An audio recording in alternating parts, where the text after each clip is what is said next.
If there is no self, what is reborn? The short answer is, your mind is reborn during death, the same way it was reborn every moment of your life. For a detailed answer, watch the rest of this video. Alright, if there is no self, what is reborn? If there is no soul, what is reborn?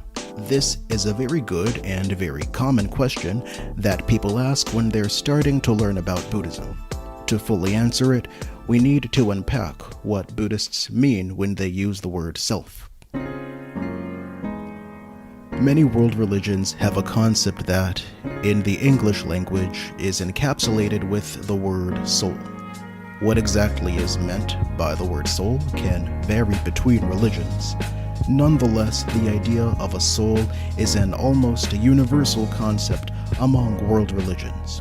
In the religions of India, they use the word Atman. And then Buddhism comes along with this whole a soul cannot be found stuff, and suddenly things get really confusing. Now, I want you to notice that I said a soul cannot be found and not there is no soul. That subtle difference is important because there are texts in which the Buddha doesn't give a definitive yes or no as to whether a soul exists. For example, the Ananda Sutta. Still, this doesn't mean that the Buddha was agnostic about the existence of a soul, like after all his years of meditation and teaching he had absolutely no opinion. No, it's not like that. So what do we mean when we say a soul cannot be found? In Venerable Mahasi Sayadaw's commentary on the Anattalakkhana Sutta, the Discourse on the Not-Self characteristic, he divides erroneous views of self into 4 types. If you want to do a deep dive into the Buddhist teachings on selflessness, I recommend you read that commentary.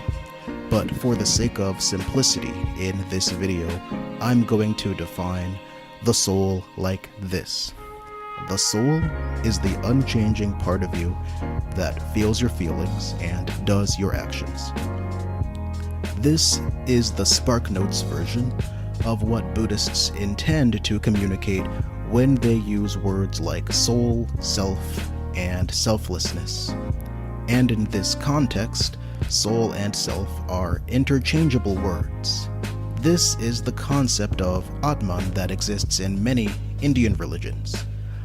The soul is something that never changes. The soul feels your feelings. If you get a paper cut, your soul feels the pain. The soul controls your actions. Why did you choose vanilla instead of chocolate? Your soul made that choice sitting in its captain's chair somewhere inside of your mind-body mechanism. That's the idea anyways, the Atman idea. It's an idea that Buddhism rejects. Now that we have a firm understanding of what the self is supposed to be, can we find it? Where are you supposed to look anyway? For starters, let's think about the word I. When we use the words I, me, and mine, they can have a few different meanings. And most people aren't aware of how vague these meanings can get. Sometimes they mean our body. For example, if a person awkwardly stares at me for way too long, I say, "Why is that person looking at me like that?" In that case, me is the body. Other times the words I, me, and mine refer to the mind. For example, if I say, "I was shocked," what I mean is that the emotion, known as shock, appeared to my consciousness, and I was that consciousness. But wait, in that last sentence I said, my consciousness, as if I was owning the consciousness. If I'm the owner, what exactly is that owner? This is the vagueness I was talking about. So, how do Buddhists deal with this? In Buddhism, all the different things that make up I, me, and mine are called the 5 aggregates, but for the sake of simplicity, I'm going to change it from the 5 aggregates to the 3 divisions. Division 1, the body.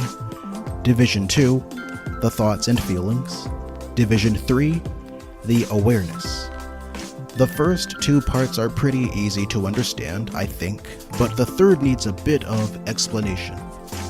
Basically, awareness is the act of seeing, and it's very close to the thoughts, but not exactly the same. Here's an analogy. A coin always has two sides. In order for a thought to exist, there needs to be a mind which has the innate ability to see thoughts, to perceive thoughts, to be aware of thoughts.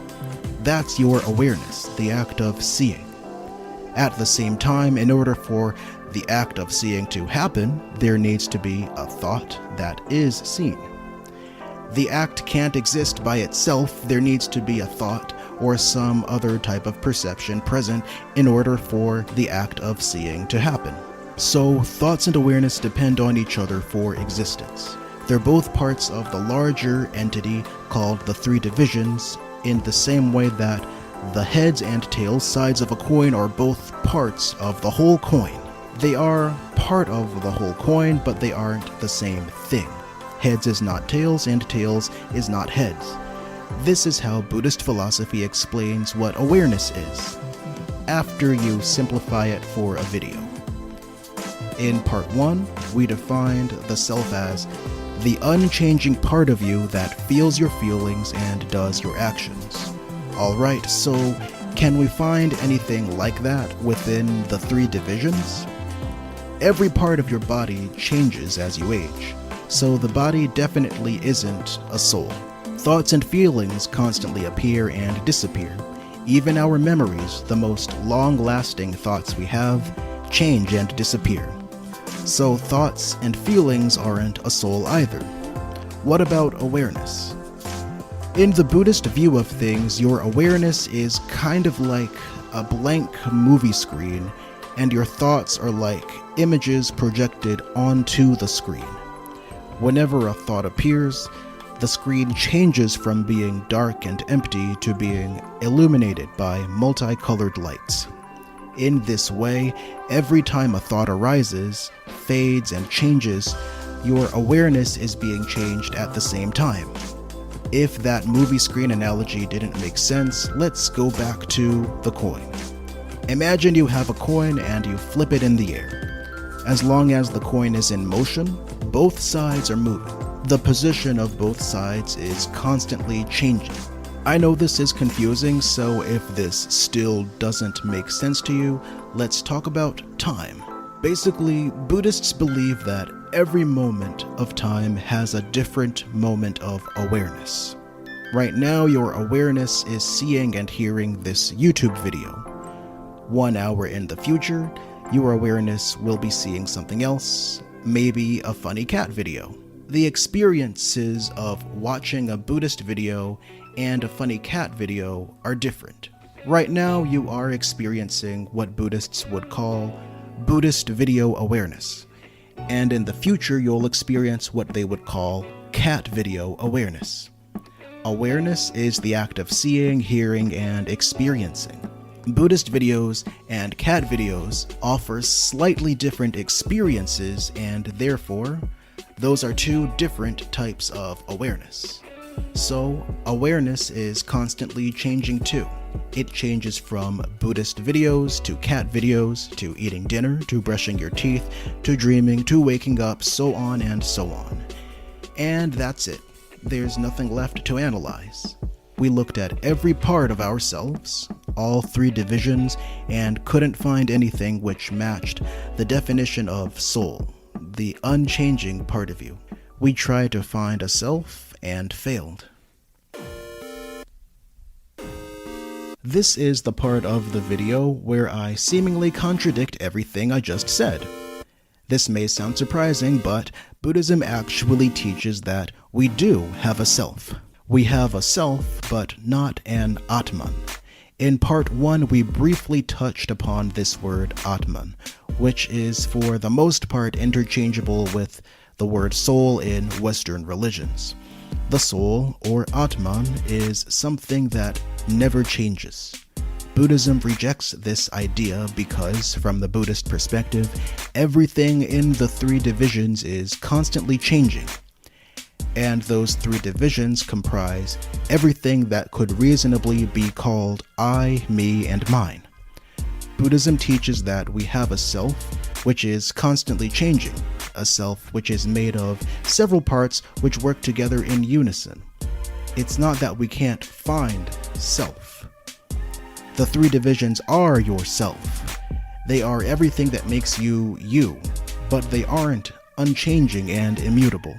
They constantly change as they interact with each other and the outside world. And that's why Buddhists say they can't find an Atma, which is the idea that something exists which can be called a self and is eternally unchanging. This would be less confusing if we never used the word self and just always said Atman, but the language is already solidified this way, so we just have to deal with it. Anyways, what exactly is rebirth? What do Buddhists mean when they say rebirth? Quite simply, rebirth is change. Your three divisions change every single nanosecond.